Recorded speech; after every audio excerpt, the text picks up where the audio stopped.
మెడలోని పాము. శివుని మెడలో పాము 3 చుట్లు అనగా 3 రౌండ్స్ తిరిగి ఉంటుంది. ఒక్కొక్క చుట్టు ఒక్కొక్క time period, past, present and ఫ్యూచర్ని రిప్రజెంట్ చేస్తుంది. త్రిపుండ.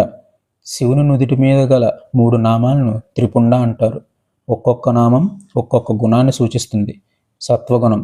ఇది సామరస్యాన్ని, స్వచ్ఛతని, సంక్షేమాన్ని, దయని, మంచితనాన్ని, సృష్టిని, సమానత్వాన్ని సూచిస్తుంది. రజసగుణం. ఇది గందరగోళాన్ని, అహాన్ని, అతి చురుకుదనాన్ని, మక్కువని సూచిస్తుంది. తమసగుణం. ఇది బద్ధకాన్ని, భారీతనాన్ని, నాశనాన్ని, అపవిత్రతని సూచిస్తుంది. అంటే ఈ సృష్టిలోని అన్నీ తనలోనివే అని తెలిపే విధానం. పులి చర్మం. హిందూ ధర్మం ప్రకారం పులి శక్తి యొక్క వాహనం. శివుడు పులి చర్మాన్ని ధరించడం శివుని యొక్క శక్తిని మరియు అతను శక్తికి అధిపతి అని సూచిస్తుంది. పులి కోరికకు ప్రతీక. శివుడు ఆ పులి చర్మాన్ని ధరించడం, దాని మీద కూర్చోవడం వలన అతను కోరికలను జయించాడు అని కూడా సూచిస్తుంది. రుద్రాక్షమాల.